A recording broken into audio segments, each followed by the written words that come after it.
As Nate said, I'm Angie ALLBEE. I use she, her pronouns, and I like to move on the stage, so bear with me. And I'll try not to trip over these chairs.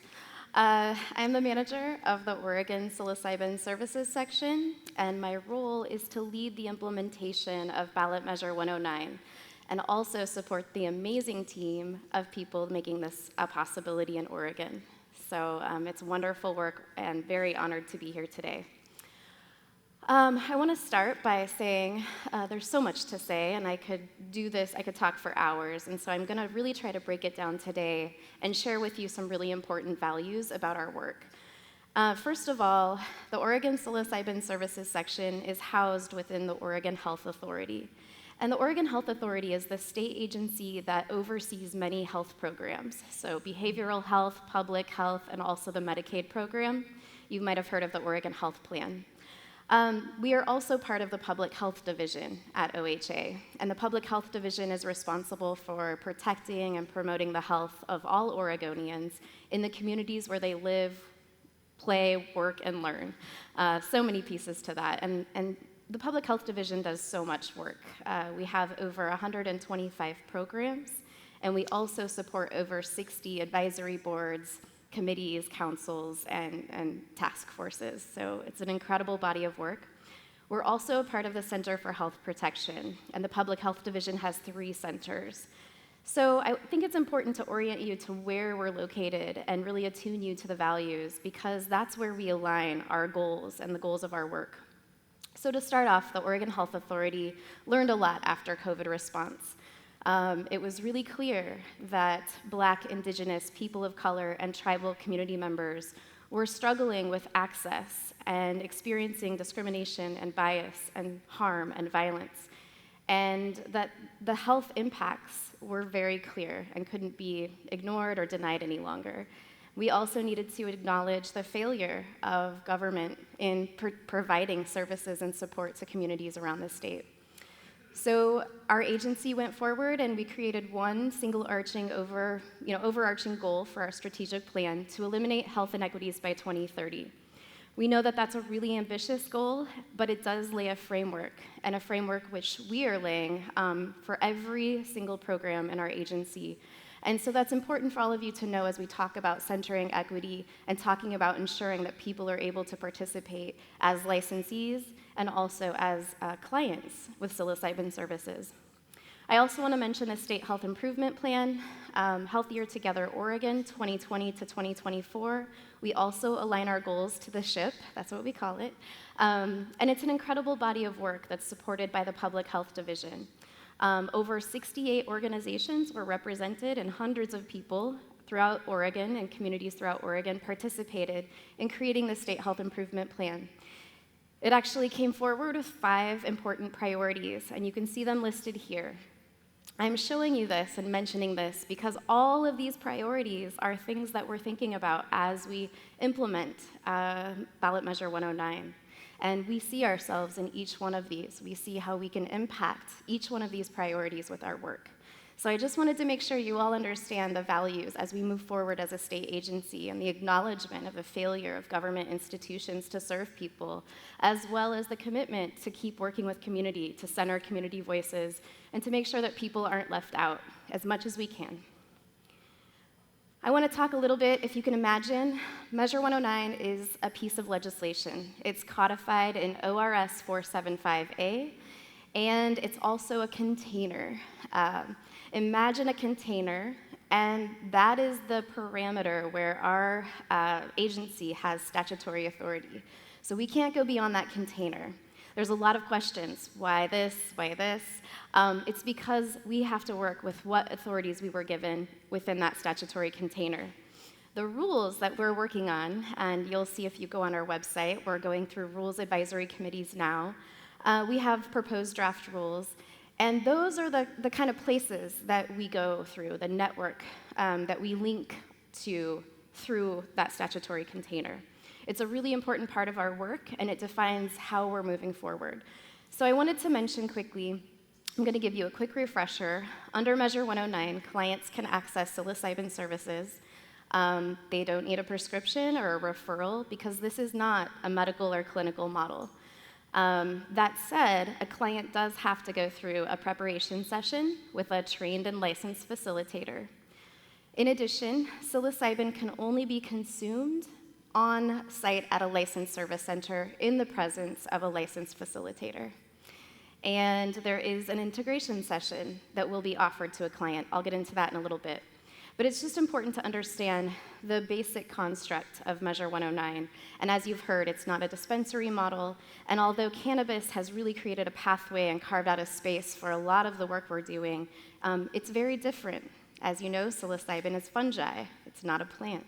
It also has a completely different structure with Measure 109. So what are psilocybin services? These are the preparation, administration, and integration sessions that I just mentioned. The preparation session is a time where a licensed facilitator can meet with a client, and they can discuss psilocybin services. They do client intake, they work on informed consent, they talk a little bit about the risks and potential benefits of psilocybin services. They also go through a client bill of rights. It's a time where a licensed facilitator and a client can determine if they're going to move forward together, if an administration session will be scheduled, or perhaps if there's a referral to another licensed facilitator that might be able to better serve them. The administration session happens at a licensed service center in the presence of a licensed facilitator. This is where a licensed service center sells a product to a client and where the client consumes the product and has a psilocybin journey, has an experience.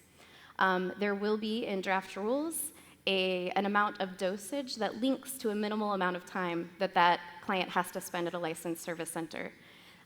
We have a public comment period, November 1st through the 21st, so please pay attention to those rules and please participate. So I'll just continue to say that people have asked, what about transportation? What about clients driving? Clients will not be able to drive or operate heavy machinery, hop in a car right after a psilocybin journey. There are specific safety considerations that are addressed in draft rules, so I encourage you all to take a look at those. The integration session is very important. We're learning so much about how important integration really is, and so there will be a session offered to a client by a licensed facilitator, and this is an opportunity to be referred to community supports and resources, peer support networks, to talk about safety and support planning, and to really move the client forward and being able to support them and wrap them with what they need. I'm not going to get into this too much. I could talk about why psilocybin services for hours and hours, but I will say, you heard yesterday a lot about the science behind psilocybin. You've heard a lot about what psilocybin is and how it can really impact people. I'm going to use this moment to acknowledge the centuries of experience from indigenous communities and the practice that has been a part of those communities. I also want to acknowledge the hard work of the folks that brought Measure 109 into life, brought life into this, and all of you that helped support that. I also want to acknowledge all of the researchers, all of the medical, academic, psychological institutions, the research that's been published that really has been moving this movement forward today and really helping to create, make people take this seriously. So I just want to say that, and I want to say thank you to all of you because clearly you have an interest in this, and it's important that we work as a community as we move this forward. On Thursday, I gave a lot of information in detail, not enough detail, but some about who will be facilitators, who will be tested, who will be licensed as testing labs, manufacturers, service centers. So I'm going to give really high-level information here because I want to make space for others that are going to come and talk to you. I'll just say, licensed facilitators are so incredibly important to this work. This is an opportunity for facilitators to provide culturally responsive services to their communities. This is a time where we need people that represent community. We need people that can help support the folks coming in, the clients coming in to access psilocybin services. This is a time that people can address their trauma, whether it's one of the 5 priorities identified by the SHIP or something else. It's really important that we're creating space and a network for licensed facilitators that can really do that work and do it effectively. We might have folks that are already licensed by one of Oregon's professional health licensing boards. We welcome that. We know that there's going to be a need for so much of a diversity of lived and professional experience. We're just asking folks to please check in with their licensing boards to make sure they understand the risks associated with being involved in this work. I think that there's this great potential, as you probably heard on Thursday, this sense of community and building community networks. I really hope that the implementation of this measure allows for that and inspires folks to do that together. Training programs are an important part of all of this work because licensed facilitators have to be trained by psilocybin facilitator training programs. These training programs have to have curriculum approval by OHA, and they also have to be licensed by another state agency, the Higher Education Coordinating Commission. It's really important if you're going to enter into training that you look on the website, on our website, which I'll share with you later. Make sure that your training program has curriculum approval, and make sure that they're working with the HEC, which is the Higher Education Coordinating Commission, on licensure. We want to make sure that everyone has what they need prior to licensure so that we can get them licensed in January. I'm going to talk briefly about the timeline. Measure 109 created a development period, which we're currently in and growing closer to the end of.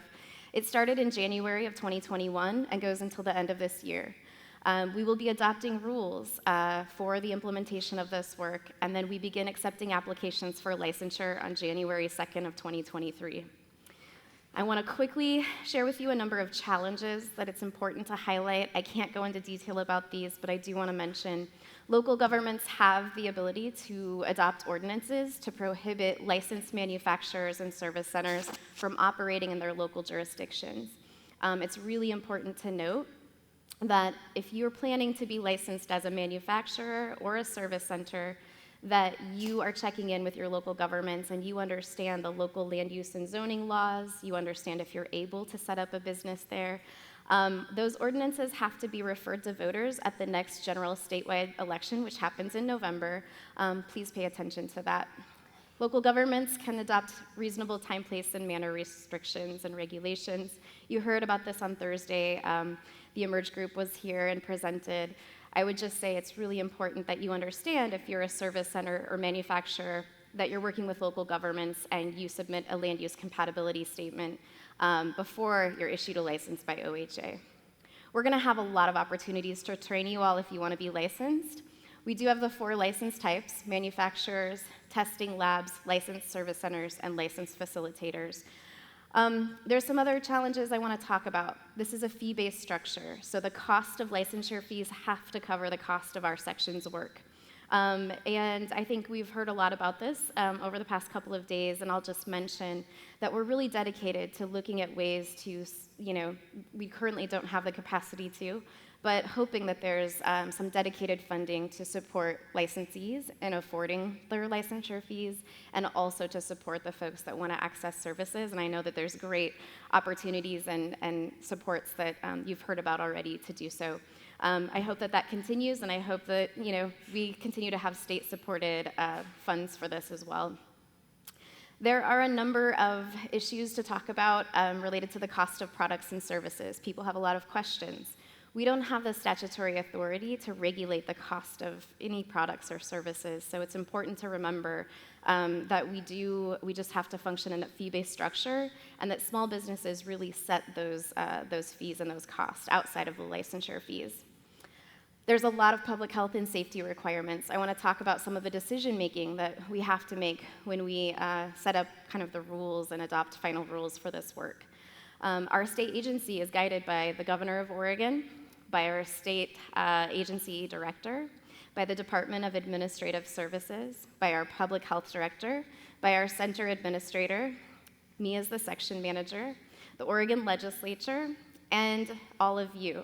So if you can imagine how many different people have perspectives to share, we are there to balance all of those perspectives and to build trust within the state of Oregon as well as the federal government. I have 5 minutes, and there's no way I can get to all of this, so I'm going to wrap up. I talked a little bit on Thursday about background checks and how we're really working towards an equity and justice-centered approach. I would love for you all to be able to see that at some point. And I also just want to mention about access. We want to hear from all of you. We want you to engage in our work. There are lots of ways to do so. We have public listening sessions, and those public listening sessions have Spanish and American Sign Language interpretation, as well as cart captioning. We will always accommodate any language or accessibility request. We have our rules advisory committees that are going on right now. You can always apply to be a part of those. You can access our website and read about lots of different pieces of information we've published there. We're doing partner outreach and really centering on historically underserved communities, and we're doing community circles that are culturally responsive. So anyone that really wants to work with us in that capacity, please reach out. We honor the government-to-government relationship with Oregon's 9 federally recognized tribes and work through that process that's codified in law. And we work on community engagement. Now, I'll just say we have a lot of work to do before the end of the year and before January 2nd. You're going to hear from a couple of our advisory board members, which I didn't discuss because they're going to share a lot of great information with all of you. I'll just say that we're working to create a culture of self-care within our team so that we can truly serve Oregonians in this role, and we can ensure that we are ready to really look at any changes we need to make and be present for those folks that are working with us. We're going to be evaluating our program. We're doing some internal equity work where we're really looking at the intersectionality between racism, between the war on drugs and the disproportionate impact to communities of color. We're going to be working on the stigma and bias around psilocybin and how we can be stewards to unravel that in a responsible way. We're going to be sharing a lot of this work in our annual reports as well as our quarterly newsletters, so please stay tuned. We are a small team. Currently, we are 8 people. We were 6 people until a couple of weeks ago, and our team is supposed to be about 21 people. So we are listening to you, and we're doing our best to work with you, and we also have a lot to do before that January timeline.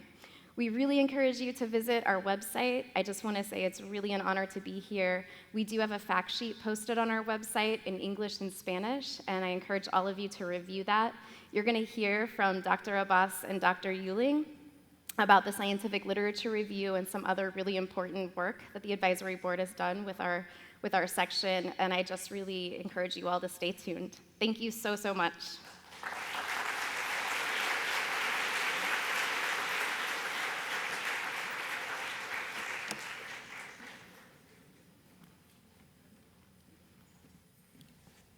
Thank you so much, Angie. The program is very lucky to have you as a partner in the government. Thank you.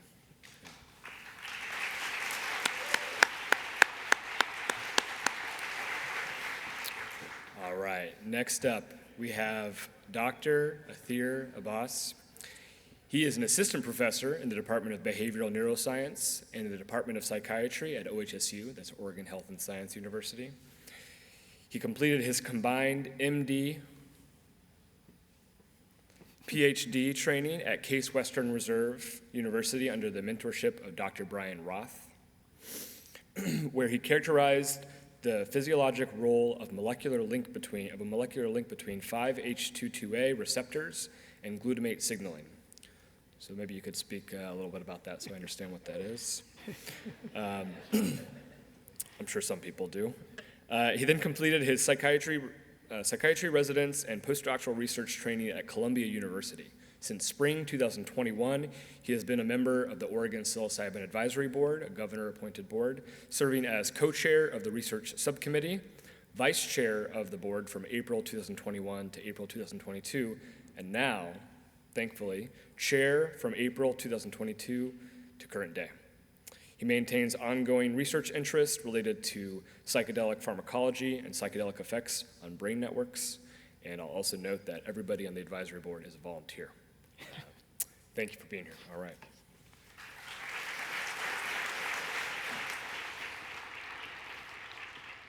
Thank you, everybody. Let me just make sure I know how to advance. Okay, so I just want to emphasize, so I want to thank all the audience, thank the organizers, thanks to my co-presenters, and I'm just going to emphasize that I'm giving you my personal perspective.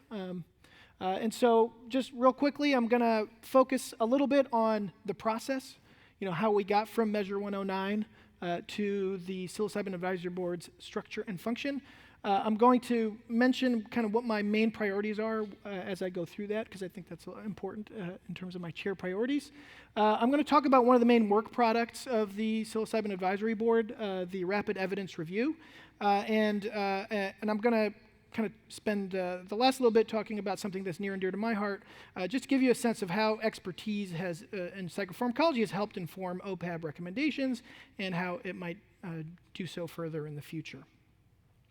I think Angela did a great job of giving the high-level overview, but I want to get into just a little bit of the process details, just so you understand that container that Angela talked about. This is one of the key findings. There's a lot of text in Measure 109. I'll show you the link later if you're ever interested in reading it. Some of the key language is right here, and so basically it outlines that there's a 2-year program development period, which we're nearing the end of now. And one of the main tasks is to examine, publish, distribute to the public available medical, psychological, scientific studies, research, and other information relating to the safety and efficacy of psilocybin in treating mental health conditions. And I'll get into some of the details of how we did that a little bit later. Adopt rules and regulations for the eventual implementation of a comprehensive regulatory framework that will allow persons 21 years of age and older in the state to be provided psilocybin services. And an advisory board should be established within the authority for the purpose of advising and making recommendations to the authority. Really it's that last part was kind of a key thing that had to happen in order to accomplish the rest of what Measure 109 called for. In terms of the composition of the board, the measure was pretty specific about the composition of the board, 14 to 16 members. And one of those members was to be a person who has experience in the field of psychopharmacology. And so just to give you a sense of my main areas of expertise, so as was mentioned, I'm a psychiatrist, I'm a psychopharmacologist. I also was an ED psychiatrist for a long time, so over 1,000 patients, so I've seen a lot of the types of crises that people have, and so I really have a ground level perspective on the need for creative and effective treatments.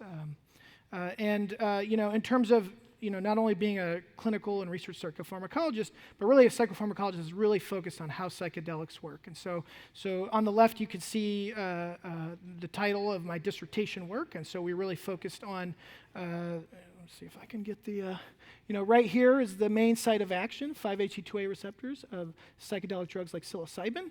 And what we focused on was the fact that the receptor has a tail that sticks into a large scaffolding complex that is involved in helping neurons, communicate with one another. And so it's really in a really interesting zone that allows it to really profoundly affect the way neurons communicate with one another. And so we really examined the details of how that happens. As was highlighted, I'm currently the chair and the research subcommittee chair. I think it's worth highlighting some of the key priorities. These are kind of straightforward, but I think they're really important, and they're really something that we really try to keep an eye on as we go along. Really important to me that we follow the bylaws of the advisory board, which were voted on early on in the process, and also relevant Oregon state law and other laws. And so we get advice on that occasionally from, for example, the Oregon Department of Justice, and also to meet key deadlines. And so, we got to meet key deadlines, but it was not easy, I'll tell you. So we had a 40-page review that we had to produce in the first 2.5 months. We have produced over 60 pages of single-space recommendations to the Oregon Health Authority. And if you look at the interim work product that's been produced by the board and the subcommittees, we're easily into the hundreds of pages of interim and final work product and many, many hours of recorded work, which is all available on the website.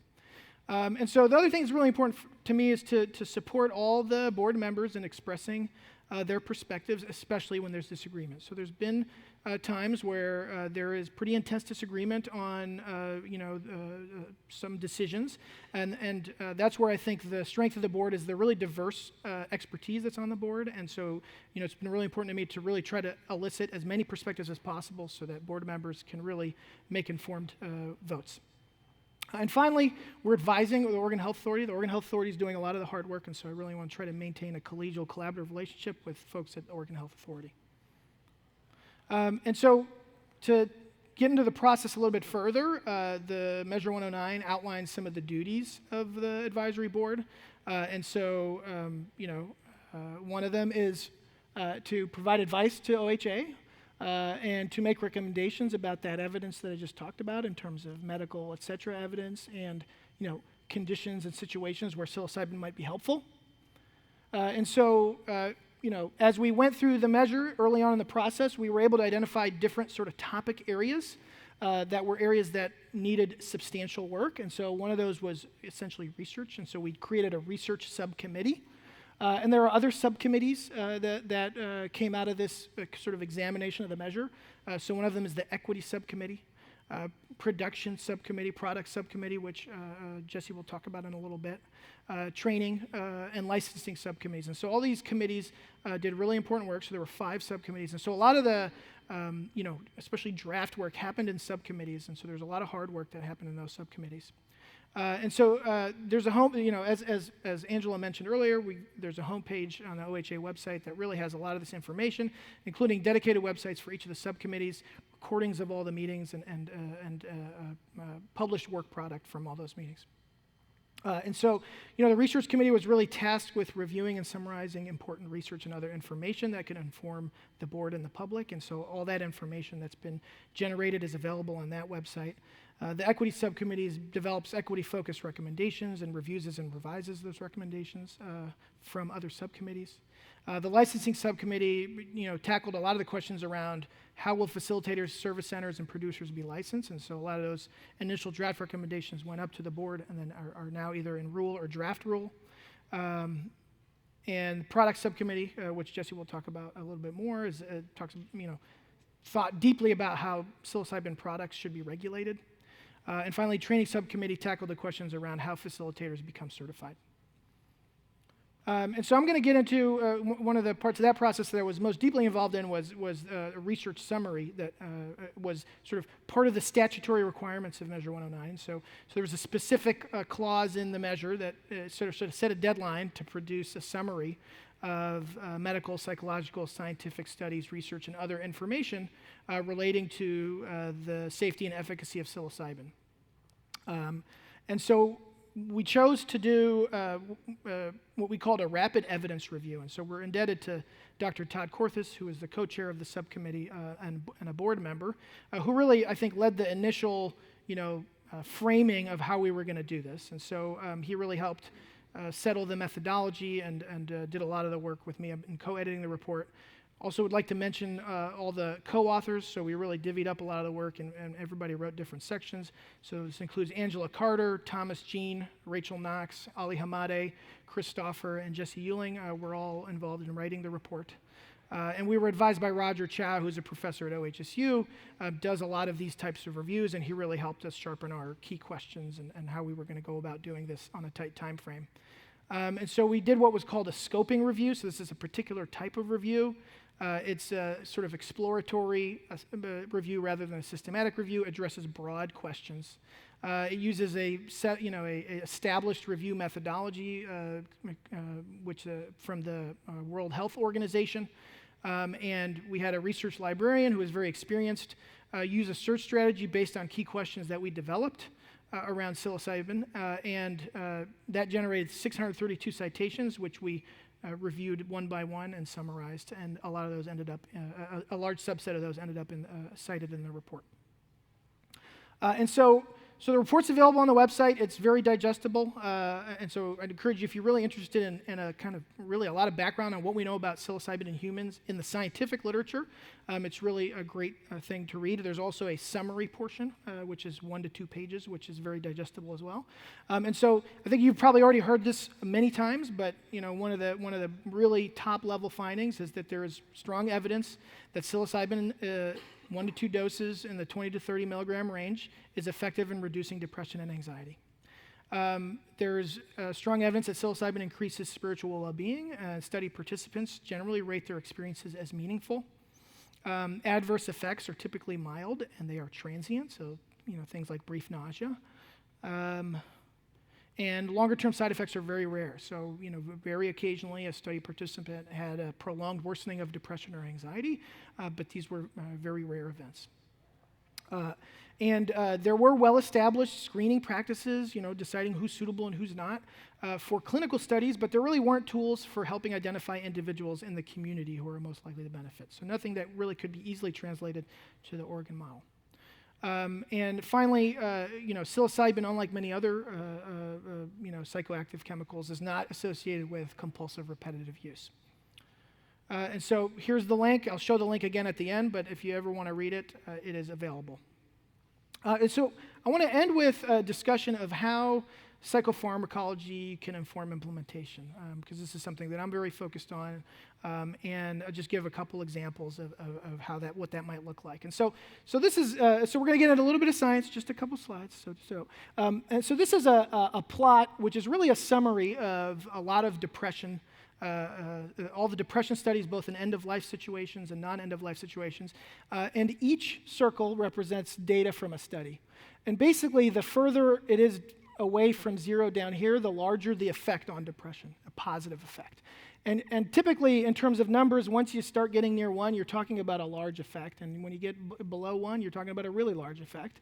And this is the dosage in that study. So 25 milligrams is what is often used, and so this corresponds to 25 milligrams. And so you can see what's interesting is, as the dose gets higher, there's some indication that the benefit gets larger, right? And so this is something that you don't necessarily see at the level of individual studies, but when you do an analysis like this, you see that. This is just a plot where, going from placebo doses, like a sugar pill, to low doses to high doses, these scientists measured the impact on experience, right? And so they used a question. Oh, sorry. How do we go back? What's that? There we go. Okay. So as you can see, as the doses get higher, the score on this questionnaire, which measures the impact on experience, things like mystical experience, spiritual experience, gets larger. And this is interesting because researchers have connected the intensity of that experience to improvement. So you're seeing a couple signals that as the dose goes up, that you get more positive effects. On the other hand, and this is just one example, this has been looked at for other adverse effects, as the dose goes up, you get more negative effects. So this is headache. And so as you go from no psilocybin up to 30 milligrams, you get more participants reporting that they have a headache. It approaches 100% at high doses, and the duration increases. So up at 30 milligram doses, you get, the average duration of the headache is 15 hours. We see similar findings with cardiovascular effects like heart rate, where the higher the dose, the larger the effect. And the last thing I would highlight in the last minute and a half or so that I have is the issue of the fact that psilocybin activates a class of receptors called 5-HT2B receptors. They're closely related to 5-HT2A receptors, but they do something very different. When you activate 5-HT2B receptors, you activate a downstream cascade, which takes heart valve cells, which are normally not dividing, and causes them to start dividing. And if this happens enough, you get overgrowth of the valves, and the heart valves can't function properly, and eventually you can get heart failure over a long period. So there are a number of drugs that were on the market or on the market that do this. So if anybody remembers Fen-Phen does this and was taken off the market because it caused valvular disease. Pergolide, which binds as tightly to the 2B receptor as psilocybin, also does this. And that was also removed from the market. And so there is at least a theoretical risk that repeated dosing, excessive dosing of psilocybin, theoretically should have the same effect. And so that's something that there is actually no data on. Nobody's looked in folks that use larger quantities of psilocybin to see if this is something that happens. So this is something that probably is someone's going to look at in the next 5 to 10 years. So, but I think bottom line is, 25 milligram doses are highly effective. Current draft rules anchor servings to 25 milligrams. Higher doses may be effective, but are associated with more negative effects. Repeated dosing may be associated with a unique side effect in terms of valvular damage. But the bottom line is, based on what we know, that informed current draft rules, and the current draft rules allow higher and lower doses at the discretion of facilitators and clients. But I think this information is helpful in informing the fact that higher doses can be useful, but can be associated with problems, and that there are also folks that are going to really do well with lower doses. And I think with that, I'm going to show you the links in case anybody wants to visit those websites, and I will hand it off.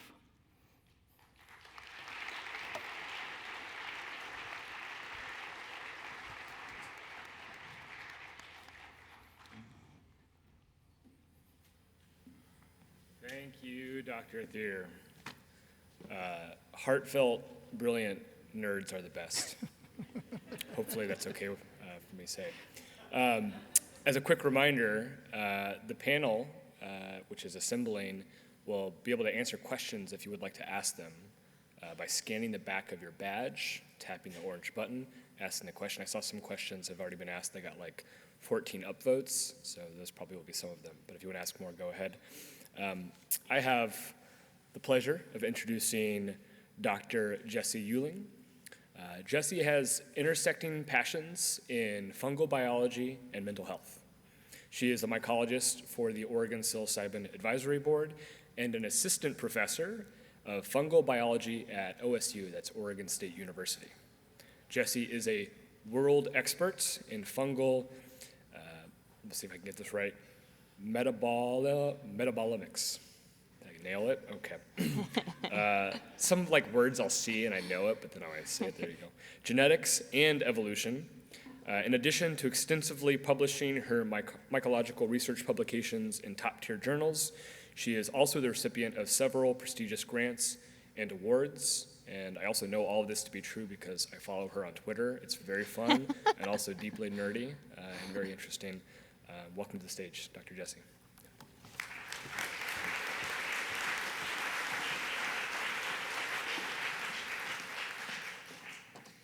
Thank you very much for the intro and the opportunity to speak with you today.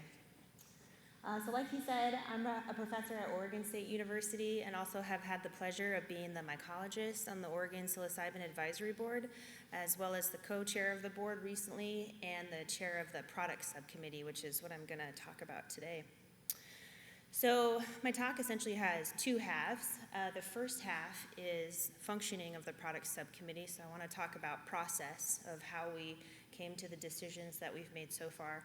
And then the second half is my favorite topic, mushrooms. So mycological logic for some of our suggestions. And I want to leave you with a conversation that I know will continue in Q&A and hopefully tonight and in the future about where I hope to see things go in the future here in Oregon. So how did the products subcommittee function?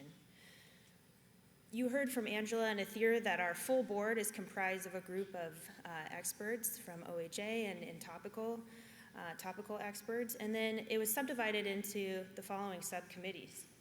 So I took part in the research and product subcommittees, and you just heard a lot about the rapid evidence review that we were able to put together.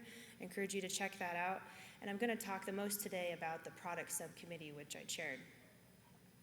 We worked together to meet our statutory requirements, which were getting that rapid evidence review together, which you heard about. We were able to do that last summer in June of 2021. We're also really proud to say that we got our recommendations into OHA by June of this year, June of 2022, and that we'll be ready to begin accepting applications for licenses in January of 2023. So our work as a subcommittee for the product subcommittee is guided really by a set of goals and values. And for me, priority number one is always safety. We're balancing safety with equity and access. But really, as a mycologist, what I can bring to this conversation is what species should we consider and why? What are the things that can happen during cultivation or growing fungi in lab spaces that we should be aware of and that testing labs should have on their radars? What do the technical aspects of labs that do this work look like, and how should we be thinking about equipment and safety of staff, et cetera? We work to ground our recommendations not only in the scientific literature and data, but also in lived experiences, and worked really hard to collect information from other sources, including expert speakers, which I'll talk about in just a second. And as far as process goes, we asked ourselves in the beginning, what are the key questions that we hope to address? So we developed a strategic plan for the duration of our subcommittee's work and said, what are the questions that we need to answer here? And then we looked around and said, of those questions, do we have the expertise covered? And the answer was no, so we wanted to hear from folks with knowledge in cultivation, in extraction of psilocybin, in cultivation of high-full products, et cetera. So to do that, we invited a group of experts to come and chat with us, and I'll talk about that in just a second. But we also interacted via Robert's rules and developed a set of consensus-based recommendations. And I think, ATHEIR, you really covered it well when you said that when you get a group of people together that have such diverse expertise, you actually expect them to, more often than not agree. And that was a good thing because it allowed us, under these methods to come to iteratively improved recommendations that reflected a consensus. So we worked under Robert's rules to do that, and I also worked collaboratively with OHA staff to develop agendas, which we published ahead of time on the Oregon Psilocybin Services website, in part to meet the Oregon Public Records Law and to honor our commitment to transparency in the process. We want people to know what's going on as we're making these decisions. So as a group, we identified a set of key questions and scientific themes.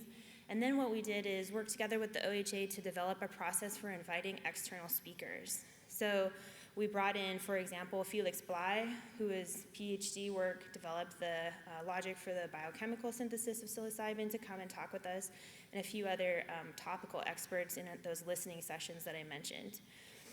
Together with the feedback from public comment, which we take very seriously, and from the rules advisory committees, we put all of that together into our synthetic set of recommendations. And I have to say, the OHA has been really great and flexible in terms of bringing in people who will help us understand what we need to do, and also adding new people. So as an example, we felt that the Indigenous perspective was really lacking, and we were able to bring in Keith Williams, who's an Indigenous mycologist, to help us understand that a little better. So all of this came together in meeting our statutory deadline, which is getting the recommendations to the full board and then to the OHA on June 30th of this year, which I'm very proud of. And I want to transition now over to the fungal side, give you a little bit of mycological logic for what we came up with. Let's all just take a moment and admire these beautiful fungi here on the right. These are all Psilocybe species. Yeah. So this is a panel of species of Psilocybe that's available in an open access review that we put out in Fungal Biology this year, and I encourage you to check it out. There you'll learn, and I'm really amazed by the fact that there are over 200 species from over 8 genera of psilocybin-producing fungi.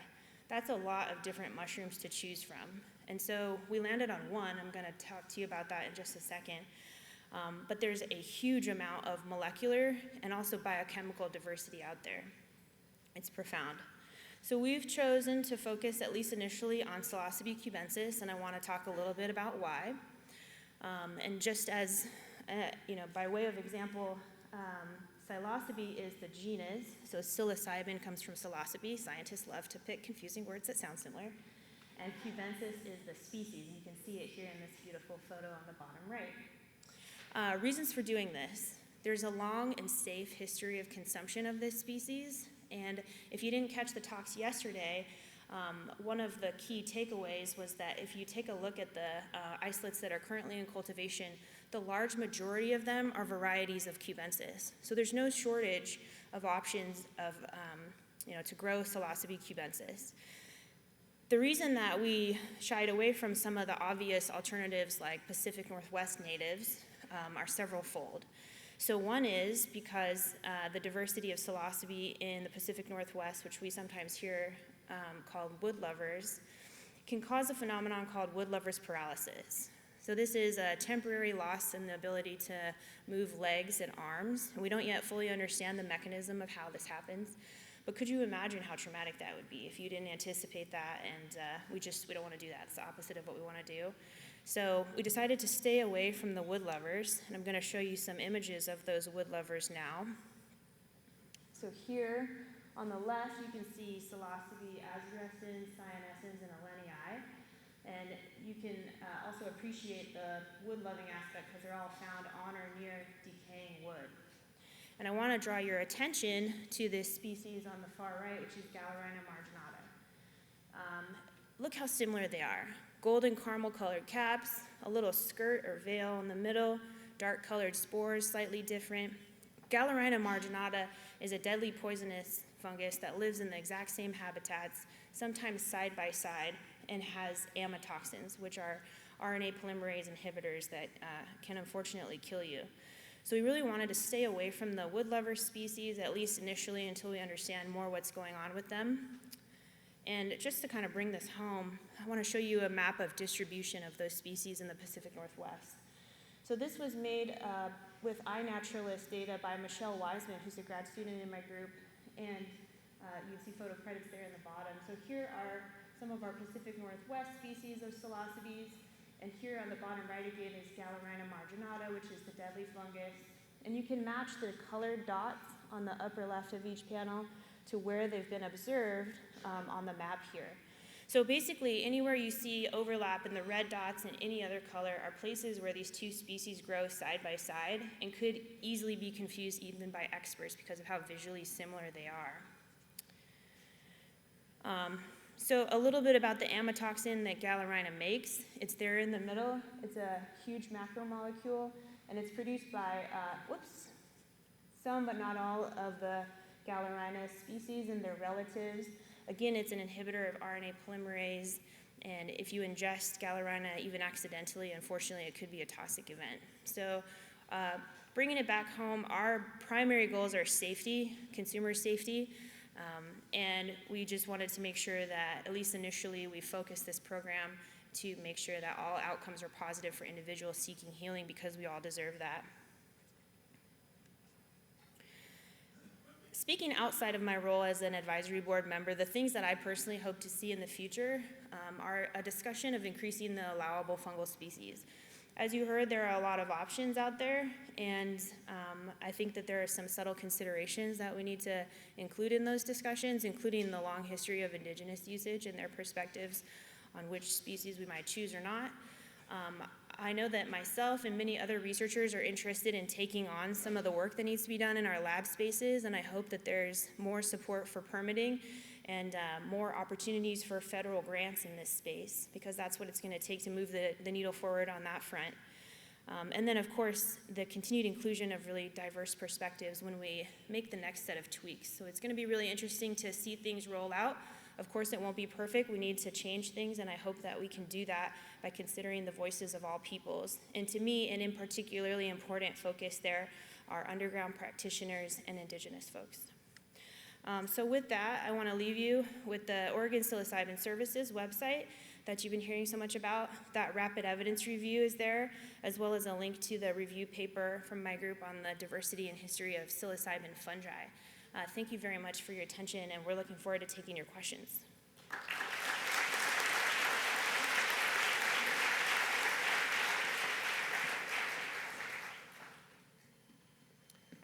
Thank you, Dr. Jessie.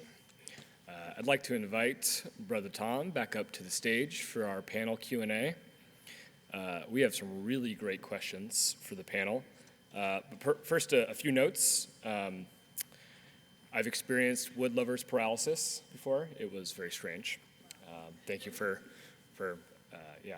Could you briefly describe it? Jessie asked me to briefly describe it. What is inappropriate to say? Or what can it was, for some reason, it was kind of my lower half. Luckily, my partner, now my wife, who the next day became open to her wisdom to see a couples therapist, and now we're in a very good place. Thank you, psilocybin mushrooms. But in the moment, she was my sitter, my guide, and she helped me feel comfortable with the fact that I couldn't really walk or feel parts of my body, my legs, and I couldn't tell if I could. I felt like I had to pee really bad, and I could not tell. And it was very interesting and actually concerning, and so she would help me know whether or not I was using the restroom properly. It was interesting, and it did distract from some of the work that I was interested in doing. Interesting experience. And lastly, before we get into the questions, I'd like to thank some of our main sponsors, plant and fungi teachers, our allies. Thank you.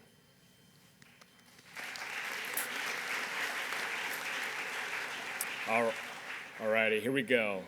There are so many good questions. Let's begin. So, how many clients can a facilitator see at a time? Are group trips with a single guide allowed under the law? Thank you for that question. So again, I just want to remind everyone that our draft rules, we have proposed draft rules that are published on our website, and we are in the middle of a rules advisory committee process. Rules advisory committees are discussing the proposed draft rules. So what I can talk about is what you might find in draft rules, Although those might change after these discussions, and that's why that public comment period between November 1st and 21st is so important to hear feedback from all of you before we adopt final rules. In current draft rules, group facilitation is allowed. And under current draft rules, there are some specific client facilitator ratios. I will not get into all of those because there's probably a lot of questions that we need to answer. However, you can go to our website, sign up for our distribution list, email us at the psilocybin inbox, and we can help answer your questions a little bit more. And there are over 65 pages of draft rules, and so there will be client facilitator ratios for those group administration sessions, and there will be a limit to how many groups, how many people can participate in those group administration sessions. However, we're waiting to hear from all parts of the process. So. Perfect, thanks, Angie. All right, 60 more questions to go. Do preparations, and I'm going to offer this to the group generally, but if there's specific questions for some of you, I'll call it out. This one's for anybody. Do preparations and integration sessions need to be done at a licensed facility, or can they be done virtually? This will affect costs and access greatly. You want to take that? I'll go ahead and take that one. Yes, you can do preparation sessions and integration sessions off-site virtually. You'll see that in the current proposed rules that there's this flexibility.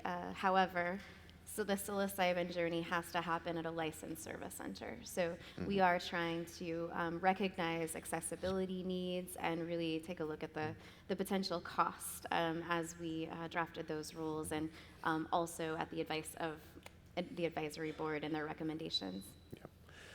Can I comment on that really quickly? So first of all, I'm kind of sitting outside of the advisory board and OHA frame, so I can speak kind of from personal perspective and from the inspiration and whatnot. There's kind of a tight regulated piece, and then there's potential broader contexts for psilocybin services. In other words, you could be doing, if you're a therapist, you could be doing therapy with someone, and then the regulated psilocybin services come into being as a particular intervention. But before that and after that, you can contextualize these services. And I'd like to see this experience. Of course, this is an experience that opens people up to new perspectives and flexibility and all the potentials of a psilocybin intervention.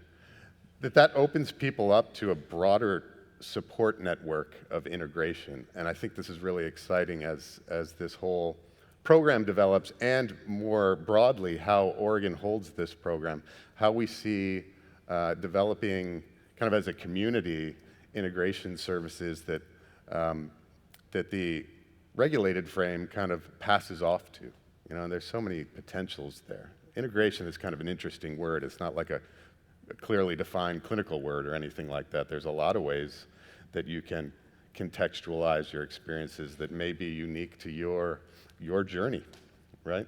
So it's not always just straight psychotherapy. It could be, community-based support. It could be art. It could be all kinds of things. So I just want to kind of carve out, there's this regulated frame to ensure that the psilocybin experience is safe, that there's somewhere to land, and that there's a smart assessment to ensure goodness of fit. And then there's the broader context of what this intervention means. So. Thanks, Tom. Thanks, Angie. There's a lot of regulatory questions, so I'm going to try to get these rapid fire. This is not an easy one, but is microdose going to be legal, and what shape will it take? So I'll say this very briefly. Measure 109 does not, the statutory language doesn't define microdose. And so what I will say is lower dose administration sessions in the presence of a licensed facilitator with a minimal duration of time at that licensed service center is allowed. And you'll see in draft rules that the dosage is paired with a minimal duration of time. So what that could look like is a client and their licensed facilitator could determine a lower dose is preferable, and they might stay for other healing modalities while they're at that licensed service center.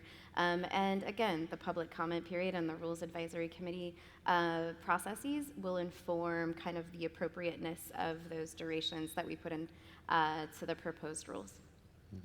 Thanks, Angie. All right, another easy one. Will future facilitators need a professional liability malpractice insurance to treat clients? It's a popular question.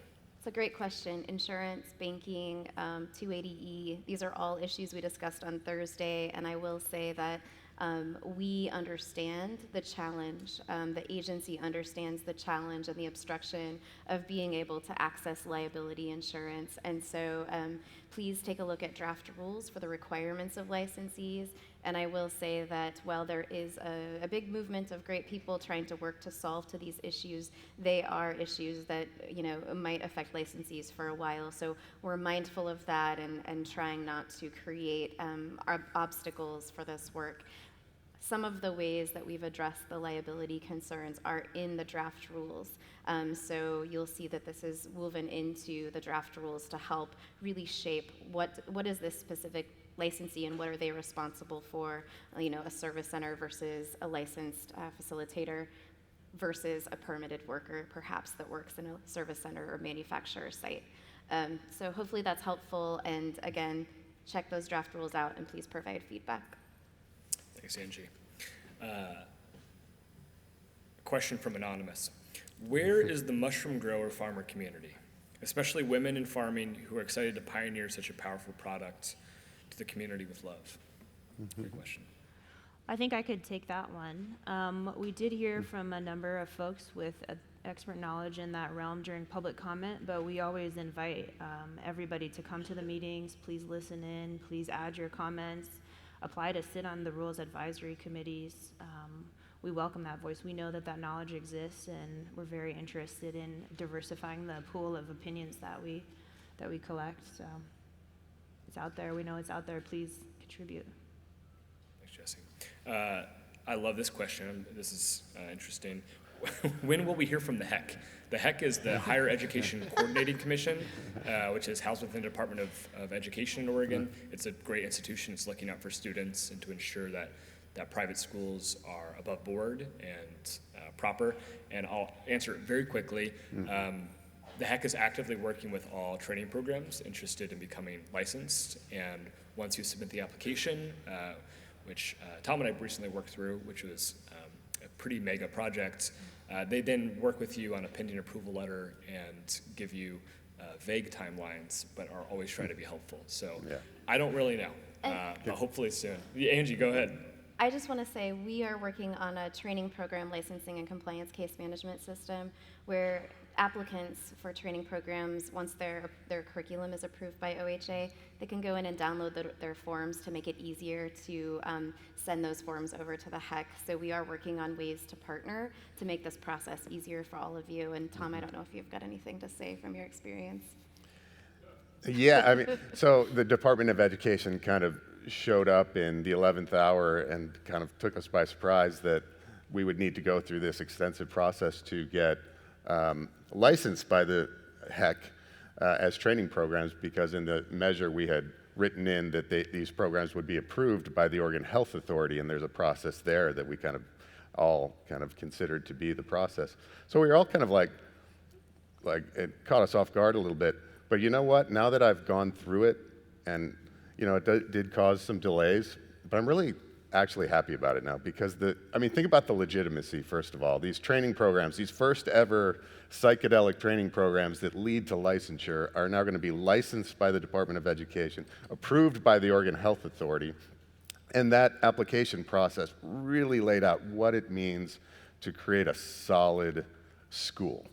And so these schools are going to be fundamentally solid in terms of what it means to deliver education. And then through the Oregon Health Authority and its oversight of the curriculum, it's going to be hitting all the multifaceted areas of education that we need to make this program great. So it's been hard, but hard things lead to good things, and that's where we're at.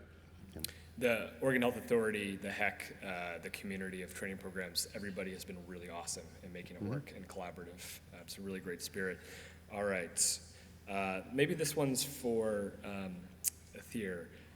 What about when a client with a mental disorder that puts them at high risk is approved by a facilitator who doesn't necessarily have the therapeutic skills to screen? Yeah, so I think that's a complicated question, and I think that's something we really grappled with. And so I think the goal is, there are going to be facilitators with different training backgrounds, and so really the program is not designed to supplant other training, right? So if you are trained to evaluate and treat mental disorders, then you're able to do that. But these licenses don't do that. They allow you to guide psilocybin experiences legally. And so the idea really is, the hope is to build, I think as Tom highlighted, kind of a network, a community of providers that can rely on one another and sort of direct people to the people that can best serve them and help them understand whether psilocybin may or may not be useful. And so I don't think there is sort of like, there aren't people don't fill out questionnaires and that decides whether they're going to do it or not. I mean, this is going to happen kind of organically. People are going to build expertise. Who do I have the training to provide services to? Who should I maybe hand off to a colleague? And I think that's the goal. And there's going to be people that have the ability to really figure out how best to serve people with more complex, mental issues. And then there are going to be folks that are really good at providing, really powerful experiences to people that maybe have, more or less complex issues. Yep. And really core to the training, am I on? Core to the training programs is understanding scope of practice. It's really a multidisciplinary kind of field that's developing. And so that means there's lots to sort out, lots of interesting questions, and the training programs is where that incubates. We're going to really focus on understanding scope of practice, developing provider networks. As this space develops, we're going to see specialization, and we're going to see the community kind of develop and grow. And the OHA piece is it's an overlay. Really, it's about us, the community, to start self-governing in terms of understanding how to create networks and support and understanding scope of practice and how to communicate with each other on that level. Mm-hmm. And the last thing I'll just add to that, because I really appreciate this conversation. It's important to remember that we're in a historic shift right now. We are implementing a regulatory framework that sets the minimal requirements for this work for safety and access. And we're doing so by shifting from a drug policy framework rooted in the war on drugs to a health policy approach that holds promise for healing and wellness. I want you all to let that sink in for a moment. It's historic. Mm-hmm. Yep. Thank you for that. And I think that that's the key to all of this is the culmination of so many different fields, of so many different perspectives to basically provide healing and wellness and improve the health of Oregonians and anyone that accesses these services, really drawn on ancient knowledge and lots of knowledge that people who have been very brave around the world practicing in the unregulated space have provided, and lots of research that has really bloomed recently. So I just want to make sure you all walk away with that and carry that with you as you venture into the rest of the conference. Thanks, Angie. Time is up, but there's so many good questions, and there's one more, and so I'm hoping we can rapid fire ask, answer, and then we can have a break. And it's two-part. How set are the $10,000, $5,000 fees or fees generally for practitioners and for service centers? Could the tax be higher and license fees lower so that costs scales with business size, small business size, can make it more accessible and develop? And then realistically, when do we think that this is all online? Service centers, practitioners, government checkmarked psilocybin in 2023. When do we think it can happen? I'm going to try to do this really quickly. It is a mathematical equation. We have a budget because of the structure of Measure 109, creating a fee-based structure, which you've heard was central to getting this passed and getting this moving forward. But the cost of licensing fees, according to statute, has to cover the cost of our section's work. We're trying to implement being very mindful and thoughtful and intentional, but also we need to get this work done, and we have requirements as being part of a health agency focused on public and health and safety and equity and access. Once we get more licensees, those fees can reduce. At this point in time, we try to provide an understanding of how many licensees we think will enter annually into this work and that we'll be licensing. And our budget team within our agency structure, within our state agency, Department of Administrative Services structure, within the legislature that grants us budget authority and approves our budget, it's all up to these structures to approve our fees. So right now, it's a matter of an equation. That's why the fee reduction was so important to us, to try to do something to create more affordable licensure fees. And so the hope is that our team can help make licensees successful, that we can provide technical assistance and education and support, and that more licensees can enter the field and the licensure fees can become more affordable. We will be ready to license January 2nd of 2023. We're working hard and diligently on all of this, an incredible team of people. And I just want to say that, it's going to depend on how, as soon as all 4 of these parts, these very important parts of this work, these 4 license types, when they're up and running and, the psilocybin can be cultivated and, all of this work can be tested and sold to the service centers, and the service centers can be stood up and, have licensed service facilitators. That's all, everything is a co-existing process together. So I can't give you a specific time frame, but we will be ready to license January 2nd. Nice work. All right, we're 7 minutes past due. I'm going to see if I can figure out a way to capture all the excellent questions, turn it into a Q&A, maybe we can host it somewhere. There's also a business forum coming up that the Oregon Health Authority is putting on. Will it be recorded, Angie? Yes. Okay. The Fall Forum, go to our website, join us, please. Jessie, ATHEIR, Angie, Tom, thank you all so much. We're on break now. Thank you, Nate. Thank you.